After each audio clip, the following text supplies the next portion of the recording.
The X Zone radio and TV show is largely an opinion talk show. All opinions, comments, or statements of fact expressed by Rob McConnell's guests are strictly their own and are not to be construed as those of the X Zone radio and TV show or in any manner endorsed by Rob McConnell, REL-MAR McConnell Media Company, Talkstar Radio Network, its affiliated stations, or employees.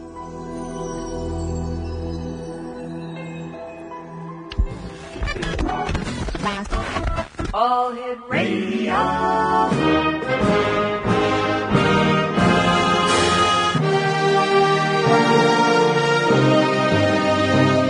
Welcome to the X Zone, a place where fact is fiction and fiction is reality. Now, here's your host, Rob McConnell.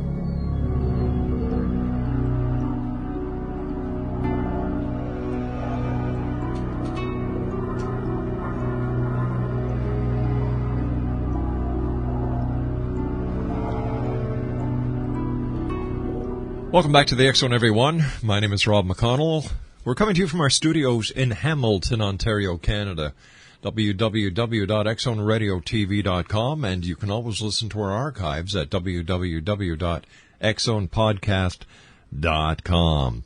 My guest this hour is Paul Kimball. We've had the pleasure of having Paul on the show many times. We've talked about UFOs. We've talked about his television series. But tonight we're going to be talking to Paul about his brand new book that is out. It's called The Other Side of Truth. And joining me now from the beautiful province of Nova Scotia is Paul Kimball. Hey, Paul, welcome back to the X Zone. Hey, Rob, always good to be in the X Zone with the X Zone Nation and of course with you. And always good to be talking about the strange things that we wind up talking about. Isn't that true? We never know where we're going to end up when we start this hour.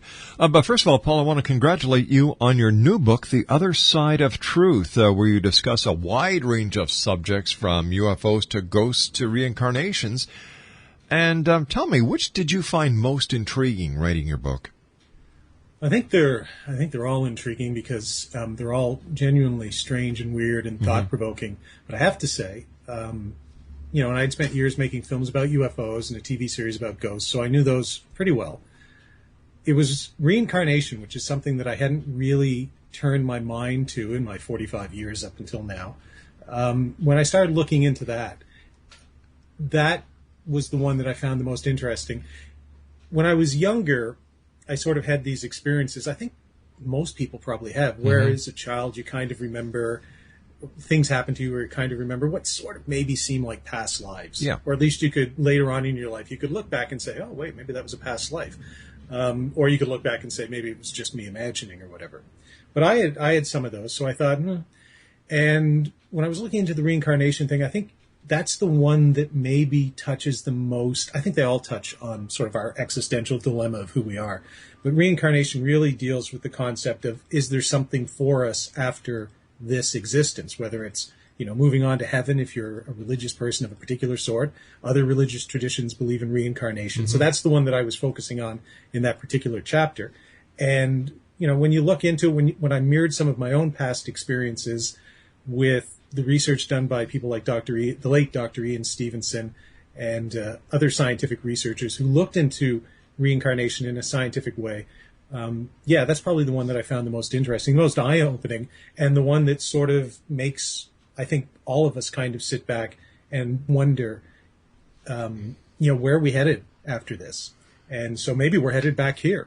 That's the thing about reincarnation. Maybe we're not going somewhere else. Maybe we're coming back here. And then I get into discussing many of the different possibilities about why we could be coming back, how we could be coming back, and what the reason for us coming back would be. Paul, the subtitle of your book is The Paranormal, the Art of Imagination, and the Human Condition. Can you give us a little bit of an idea on how these all tie together? Absolutely not. I don't have a clue. No. It just seemed like a really catchy title, The Art of the Imagination. It works. Condition. And it hit all, it's like, check this, so I can sell it in as many different places. But seriously, it is about the paranormal. I kind of, on my Facebook page the other day, I wrote, I have written a book about God and my relationship with God without actually ever really mentioning God.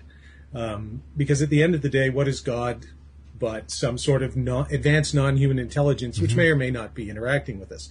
So I started the book with the premise, look, I'm not going to argue over whether this is happening or not. I'm just going to work on the assumption, and if you don't like it, don't read the book, that this is happening, that we are interacting with an advanced non-human intelligence of some sort. Call it God, call it aliens. I'm not even going to tell you what it is. I'm just going to offer a bunch of possibilities.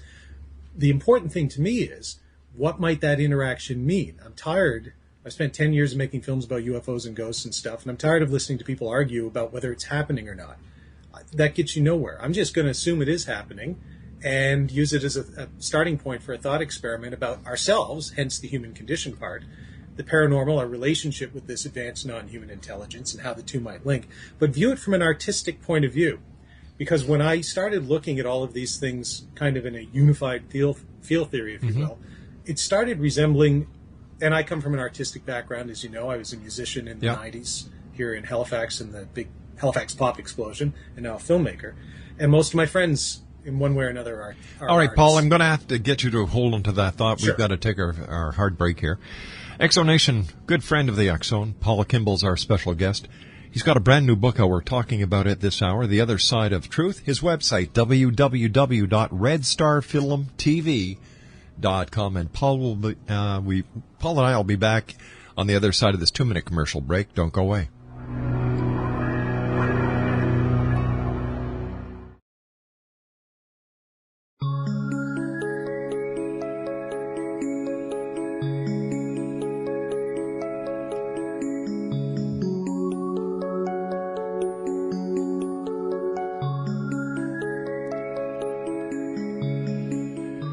Welcome back, everyone. Paul Kimball's my guest this hour here in the X-Zone. He's got a brand new book out, Exonation, The Other Side of Truth. His website, www.redstarfilmtv.com. That's redstarfilmtv.com. Paul, before we went to the break, we were talking about your subtitle called The Paranormal, the Art of the Imagination, and the Human Condition. And you were explaining it to us, and I had to cut you off because of the hard break, but please continue. Yeah, I was doing a terrible job of it too, so that's good. Gave me 2 minutes to kind of, refocus, channel my inner President Obama, and try and come back and do a better job. Then, so who's your Mitt Romney then? I'm sorry, I shouldn't have asked you that. I have a stuffed animal on my bed, and that has the relative intelligence of Mitt Romney. So, he's part of the 1%. So, which is weird because it kind of relates, and maybe we can talk about this a bit later. Sure. The human condition element. There's a whole chapter in the book that talks about where we've been, who we are, and where we're going, and some of that relates into, frankly, people like Mitt Romney, and the question of disparities of wealth and income and place in society and how we view ourselves. But that's down the road. So I think I was talking about the artistic element. Yes. Right. I looked at all these things like UFOs and ghosts and all of this sort of stuff. And I said, well, okay, what does this seem like to me? To me, it seems like a form of art. You can look at UFOs, for instance, and the debunkers or the evangelical disbelievers, as I'll call them, often disparagingly call UFOs, they're lights in the sky. That's what they are. Lights that you see in the field or something like that. Well, okay, I'll run with that. If they are lights in the sky, many of them are indeed explainable, of course, but an awful lot of them are not. And when you look at lights in the sky, you can start seeing other things. For instance, my good friend Greg Bishop and I were at a baseball game in Victorville, California, a year and a half ago, minor league baseball game. And after the game, they had a fireworks display. I'm sure everyone's seen one. You have them on Natal Day, 4th of July, Canada Day here. Some of them are quite elaborate and quite ornate and very artistic. What are they? They're lights in the sky. You can go to the Burning Man Festival in Nevada and see all sorts of strange things, frankly. But they have fireworks displays, lights in the sky, that kind of thing. I mean, I can go down a very long list of sort of lights in the sky. Yep. Sometimes those lights, if you go to a Cirque du Soleil show, for instance, those lights can be used to communicate a particular, not necessarily a message, although some lights can be used to communicate a message. Semaphore is a good example. But communicate a feeling, a mood, trying to get you to react to whatever's going on. Musicians know that pretty well, too, because if you go to see a U2 stage show or something, an awful lot of it, I mean, the music, I'm a musician. I really just care about the music. But I have to admit, when you go to see these $100 shows in Montreal or whatever with U2 or these big bands, the lights, the sort of, it's an overarching, all-encompassing entertainment experience. Mm-hmm. And they're using, you know, when Bono's singing With or Without You, the lighting is different, much more moody, much more sort of mellow and let's call it romantic, than perhaps if they're doing one of the rockier numbers. And speaking of romance, any guy would know that you use lighting to create a mood when you're trying to woo. Does anybody still say woo? I don't know. Just you and I. I'm old school. But when you're trying to woo a young lady, or I assume when a young lady is trying to woo you, not that that's ever happened to me, but, you know, you use lighting. So anyway, lighting. So what are UFOs lighting? What are ghosts, or the experience of ghosts? Mm-hmm. Well, I've done that. I've had a number of experiences. And so I looked at that through the prism of horror films and horror novels, frankly, and anything that has to do with horror. And we would say, well, the ghosts are, let's assume that they're the unfriendly kind, you know. And I had one or two of those experiences on ghost cases where I was in a situation that seemed very uncomfortable, frankly, quite frightening. And in one or two cases, Holly and I literally left the site because we were scared. So let's assume that it's not a good ghost experience. Let's assume it's what we might call a bad one, a scary one. And everybody says, oh, well, these are evil demons or ghosts or whatever you want to call them. Well, I would look at it, you know, why would anybody do this if they didn't mean you harm? Well, I would say the same thing about David Cronenberg or the people who make the Paranormal Activity movies, mm-hmm. or any of these kinds of films. They don't even have to be horror. They can be suspense or thriller, where they shock, they surprise you, they scare you. I remember seeing the Blair Witch Project when I was younger. I was sitting next to my fiance at the time in a packed theater, like literally packed. It was sold out, and it had been playing for 2 or 3 weeks. There was a high school girl on my immediate left. Now, in hindsight, you can look back at the Blair Witch Project and say it wasn't a very good movie. It's really not very scary once you know what's going to happen. The problem is you don't know what's going to happen as it's going along. So they build this sense of dread. And at the very end, I mean, if you're one of the people listening who has never seen the Blair Witch Project, spoiler alert, but the surviving character goes down into the basement of this sort of cabin that they found. And there's another person there. We never really find out who the other person is. Everybody else is dead. And that's it. That's the big scare. But when that happened, this girl literally reached over, grabbed my arm, because my arm was, I think she wasn't going for me. She was going for the arm of the chair, but she got me. And claw marks into my arm. You could hear people breathe and screaming, and she was like clawing into my arm. And I was thinking, okay, you're cute, but I'm sitting next to my fiance. This is not good. But maybe later. And we were all scared. I admit it. I was scared. So you would say, well, why would anybody, A, do that to us? Mm-hmm. And why would we willingly subject ourselves to the point of paying money and taking our time to experience that? And fear is, as I write in the book, one of those ways of challenging ourselves, of convincing ourselves that we're alive. I think of really focusing our attention in to something. Now, what that attention is being focused into, I don't know. So could you actually say that fear is a built-in reality check? Yes, absolutely. I believe it is. I believe if we are dealing with an advanced non-human intelligence, mm-hmm. it is one of the ways, and I think they're using artistic forms, what I would call artistic forms, like horror films and stuff, things that we would find scary, to not test us in a lab rat kind of way, but to give us the opportunity to test ourselves and to see what our reactions are going to be and to make us think. I think all of this is designed, and when I say all of this, I mean the paranormal, mm-hmm. to make us think. And so I think all of these things are different. I don't believe ghosts are, as I write in the book, our dear old departed granny haunting this one particular room for all of eternity. And I think in one of my pithier lines, I say, I would like to think that if there is, a God, he has more imagination than your average reality TV producer. So whatever is waiting for us, whether it's heaven or reincarnation or oblivion, frankly, I can't imagine it's as banal as haunting this one particular place for all of eternity. So I don't believe that whatever happens to us, we don't come back as ghosts. That's the one thing I don't believe. But I do believe. And you would probably remember this. There's a great old episode of Star Trek, the original series, where they beam down to a planet and they run into these two sort of alien creatures that have taken the form of witches. There's a female witch who tries to seduce Kirk, of course. Yeah. And then there's a male warlock.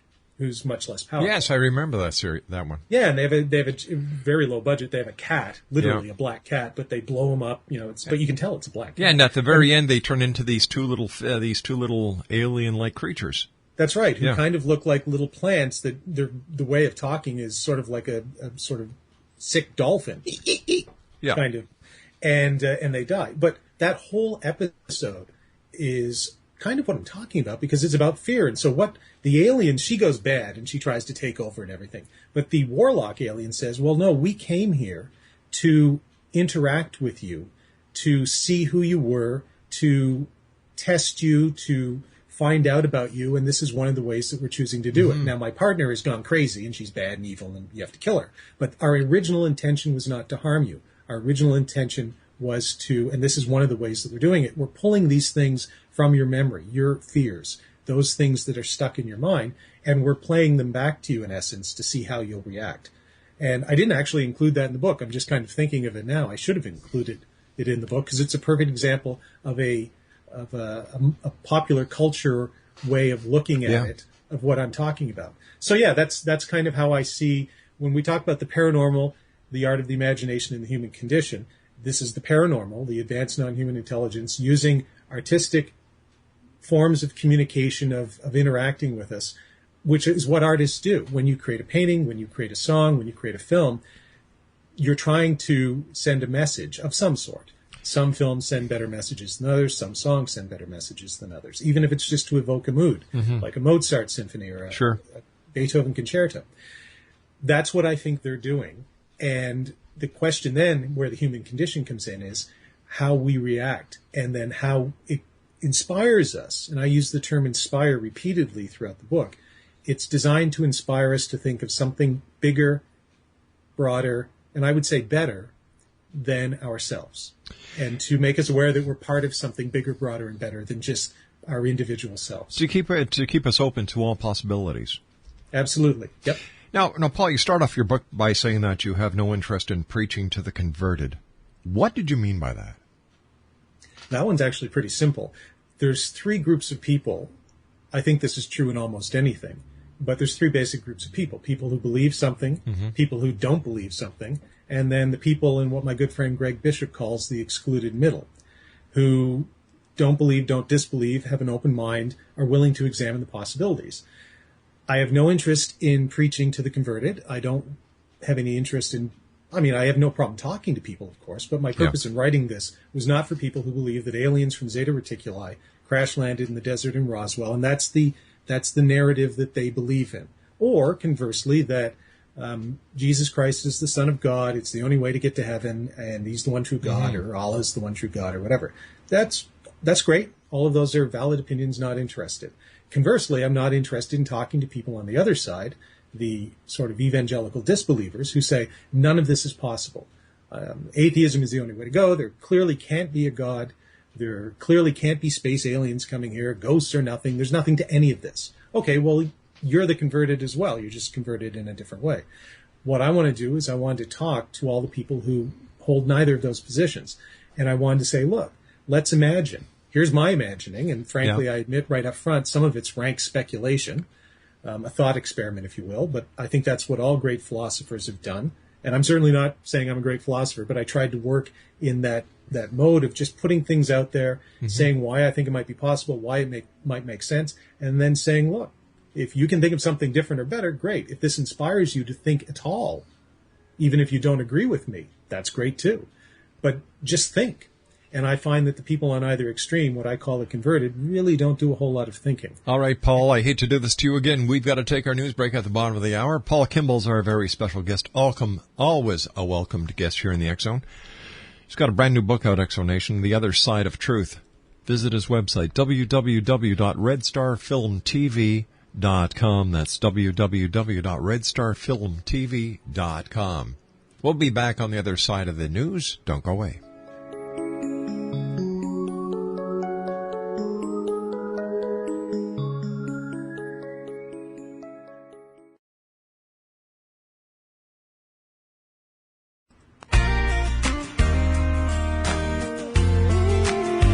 You're listening to the X Zone Radio Show, live and around the world on the Talkstar Radio Network, X Zone Broadcast Network, UK High Definition Radio, Euro High Definition Radio, and Star Cable. Our toll-free telephone number worldwide is 1-800-610-7035. Our email address, xzone@xzoneradiotv.com. On MSN Messenger, xzoneradiotv@hotmail.com. And our website, www.xzoneradiotv.com.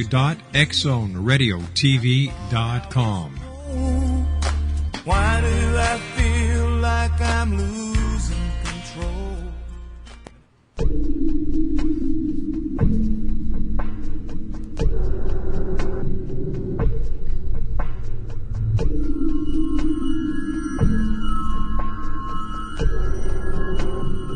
Welcome back, everyone. Paul Kimball is my special guest. www.redstarfilmtv.com. Paul's got a brand new book out. It's entitled The Other Side of the Truth.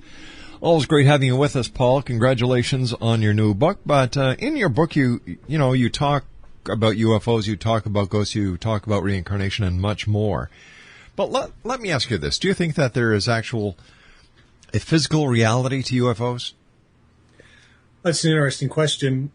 You can look at it from two ways. First of all, what is physical reality? Mm-hmm. And that's one of the things that I suppose I get into in the book. There's clearly a physical reality that we can see and feel. I can touch the desk in front of me or the keyboard or whatever.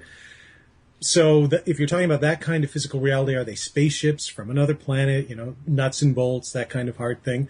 I certainly wouldn't rule it out, because if you look at a couple of factors. One, the age of the universe. Let's just say the age of the galaxy. Right.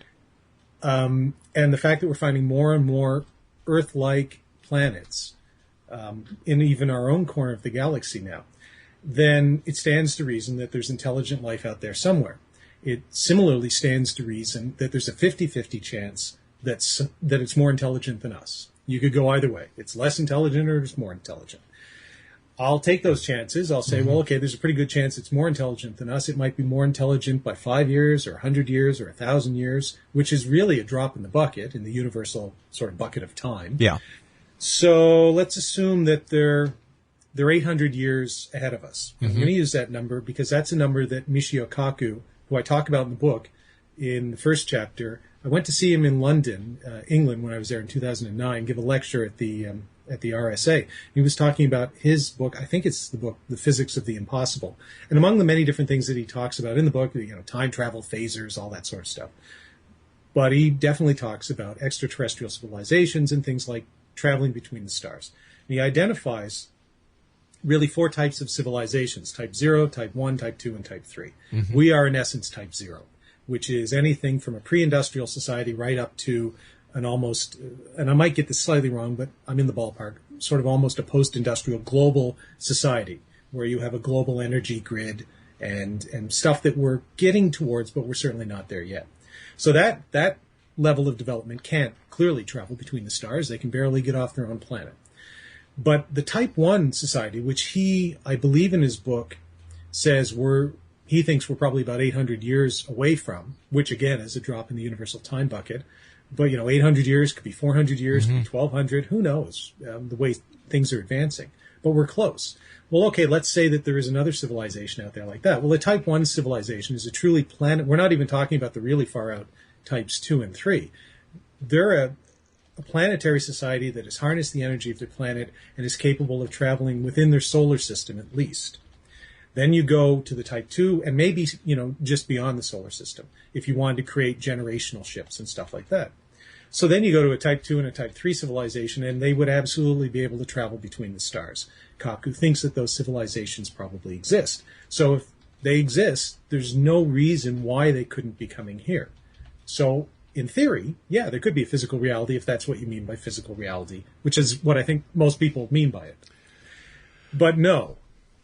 Having said all of that, I don't think that that's the answer to the UFO phenomenon. It's a possibility. Maybe the advanced non-human intelligence that we're dealing with is indeed from another planet. They're extraterrestrials. They remain hidden, which would certainly be within their capabilities. Mm-hmm. All of the things that we describe through the paranormal would be well within their capabilities, such as invisibility cloaks, for lack of a better term, and all of the stuff that you would see in Star Trek, transportation, all that kind of stuff, advanced mental abilities, being able to get into our consciousness, all of that would be within the realm of what they're capable of, if they can get here from there. So yeah, sure, I suppose it could be. I just don't think so. But that's my own particular belief. My own particular belief is we're dealing with something more tied to our own planet and ourselves. But I certainly wouldn't, that's me.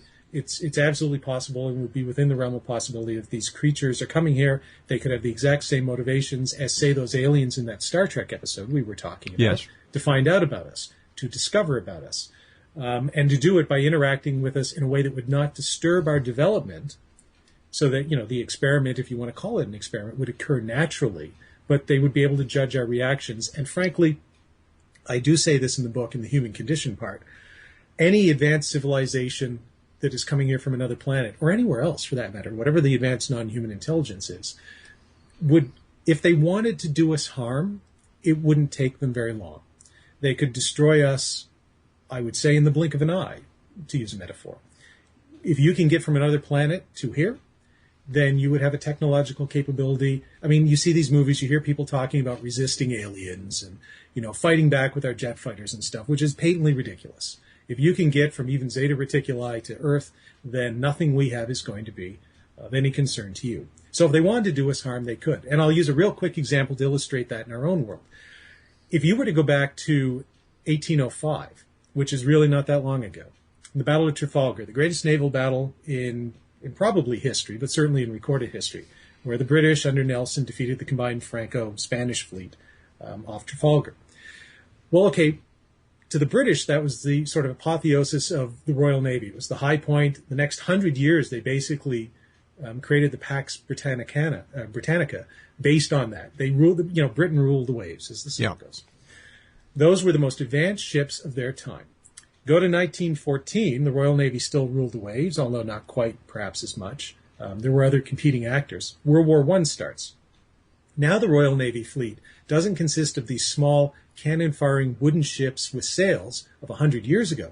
The Royal Navy consists, as does the German Navy and all other navies, of dreadnoughts, primarily, but submarines, destroyers, cruisers. But the ultimate manifestation of naval power in 1914 was the dreadnought, which were these massive, ironclad, steam-driven battleships with 18-inch guns that could lob shells for, I'm not exactly sure how far, but miles and miles, 10, 20 miles. The fleets would never have to see each other.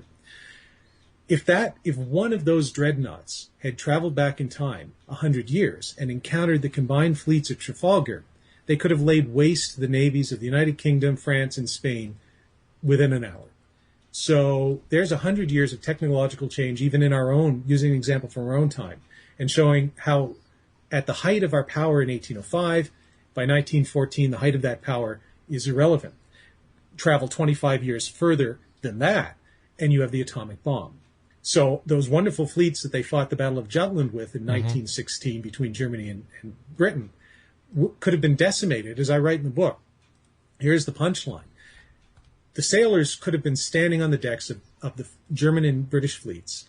They would have seen if a nuclear submarine from, say, 1960 even had been able to travel back in time with one nuclear weapon and launched it at those combined fleets. Here's what the sailors would have seen. They would have seen a bright light that would have started encompassing the entire ocean. And as it was coming towards them, their last thought would have been, before they were all annihilated, that must be an act of God, because this is beyond anything that we are the greatest thing we have ever dreamt of, and we are all about to be destroyed by this blinding flash of light. Right. They could not possibly imagine what could have caused that other than an act of God. That was just 25 years, or say, if you want to put a nuclear submarine into it, 50 years at the most after the Battle of Jutland. So now you can see we've gone from 100 years, which is the time period between Trafalgar and Jutland, and one ship at Jutland being able to destroy those fleets, to now 50 years, one submarine that could have been under the water, they never even would have seen it coming, could have destroyed the fleets at Jutland. It's all compacting. So now we look at aliens coming here, and we say, well, imagine what the aliens have compared to what we have. So there's nothing we have that could stop them. If they wanted to do us harm, they would, which is a very long-winded way, but an important way, I think, of putting it in perspective and saying, whatever the advanced non-human intelligence is doing, it is not to do us harm. And to me, that is just pure and plain logic, because otherwise they would have done it by now. So to me, I look at it and I say they're interacting with us. The sort of opposite of doing us harm, two things. One would be benign neglect, and I don't think that's happening. And you can look at the way that it's all developing, and you can even go back to biblical times and see how an advanced non-human intelligence has interacted. They interact directly with us. That's not benign neglect. They're doing it for a reason. And so the only possible conclusion that you can come to is that the reason is to help us in some way. And I believe that the way they're trying to help us is to help us help ourselves, in the same way that a parent tries to help without doing the homework for the kid. You know, the kid comes home in grade 2 with the math. The parent shouldn't, anyway, be doing the math for them, because the child will never learn. But the parent can offer encouragement. The parent can make sure the kid goes to school. The parent can make sure it does its homework. And if the kid has a really difficult question, the parent maybe can help out. But the kid still has to do the work. And I think that's the relationship that we're looking at here. We're the children. We still have to do the work, but they can give us clues. They can inspire us as parents and adults should do for children. I think that's what's happening. Paul Kimball's my guest, www.redstarfilmtv.com.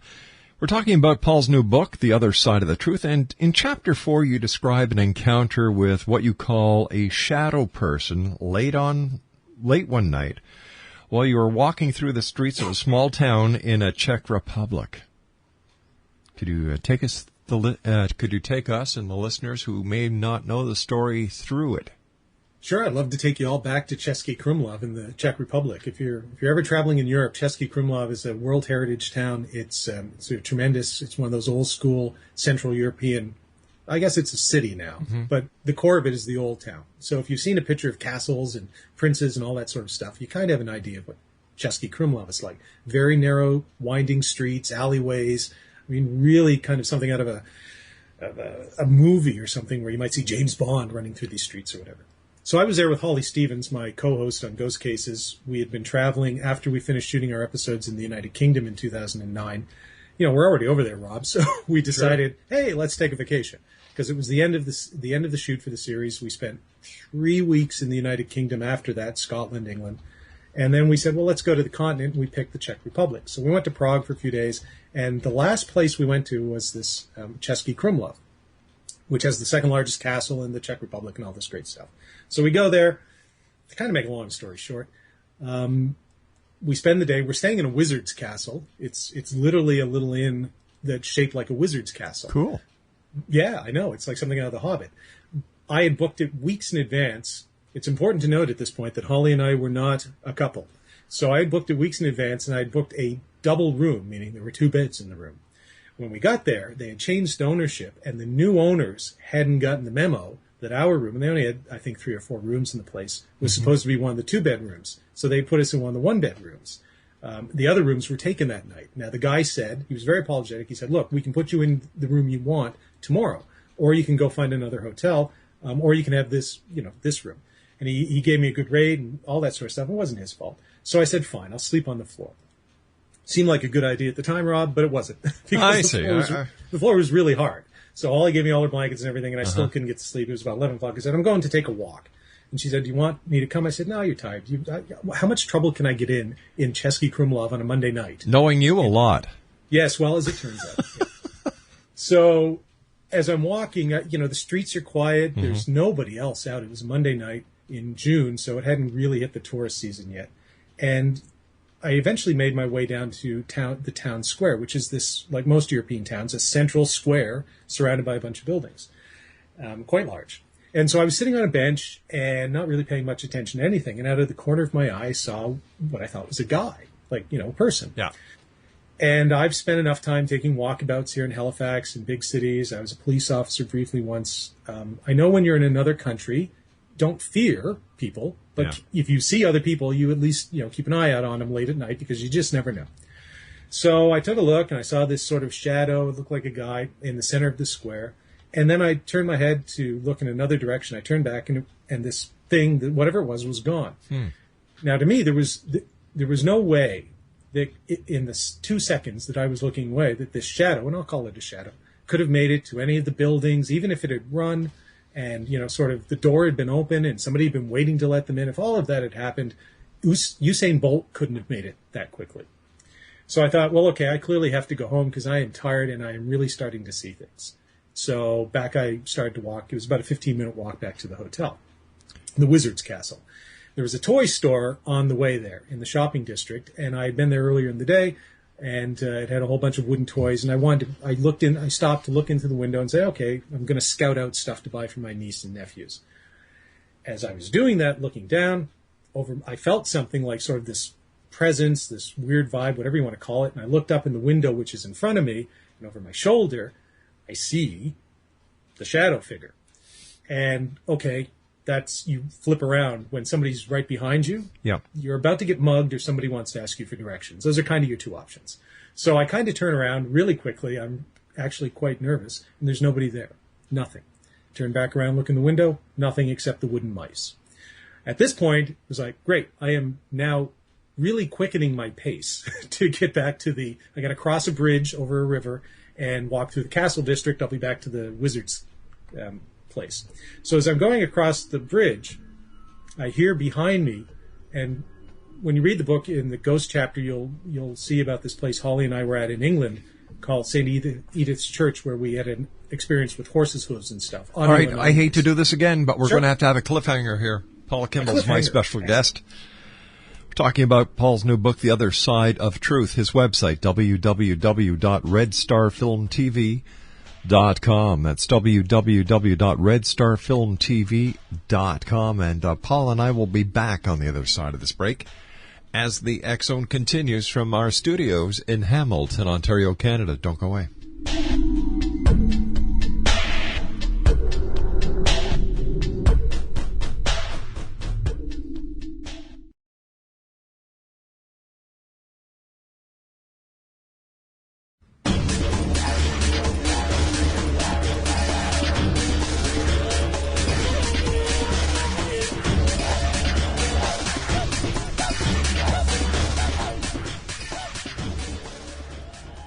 Paul Kimball's my special guest this hour, X Zone Nation, www.redstarfilmtv.com. He's got a brand new book out, just in time for Christmas.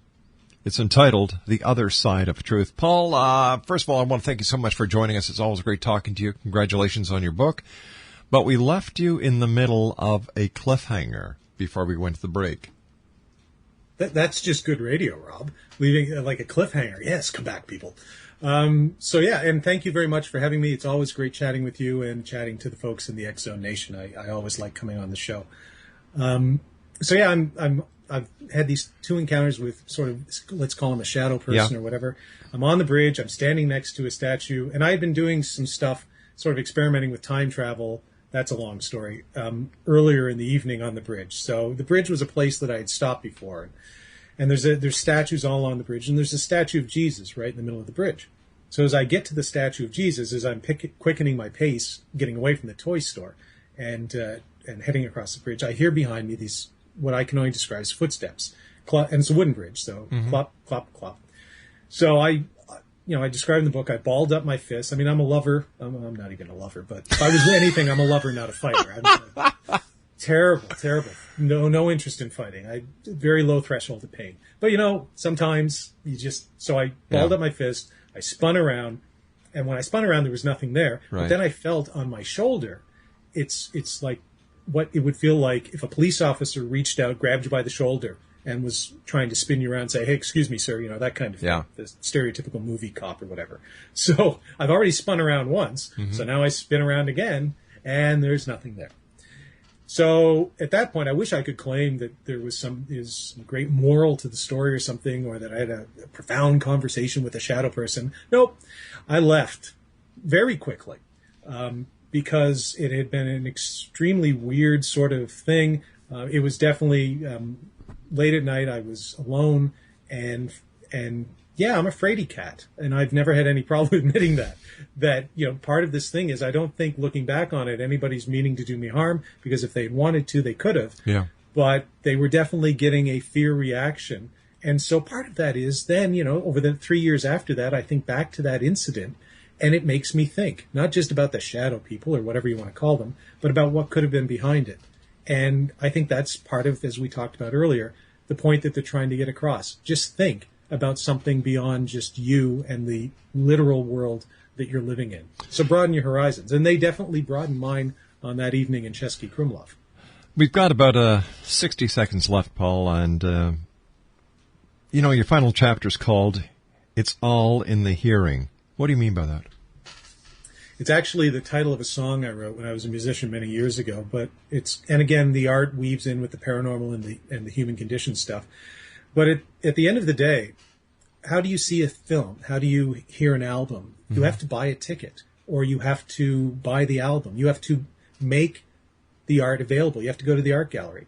And I believe that it really is, that's sort of what It's All in the Hearing is about. You have to listen. You have to be willing to listen. I think we can all access this. I think you too can go to Český Krumlov and meet a shadow person. But you have to be willing, you have to buy a ticket to that. You have to have your mind open to the experience. And so, yeah, you have to be willing to listen, and then I think you'll hear. Paul, as always, great talking to you. I wish you much success. Where is your book available?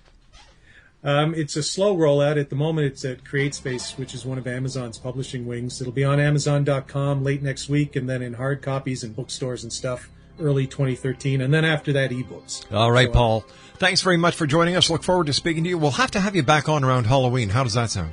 Oh, absolutely. I love doing ghosty Halloween shows. All right, Paul Kimball. Take care, my good friend. www.redstarfilmtv.com. Once again, the name of his new book, The Other Side of Truth. I'll be back on the other side of this commercial break with the news as the X Zone continues right here from our studios in Hamilton, Ontario, Canada. Don't go away.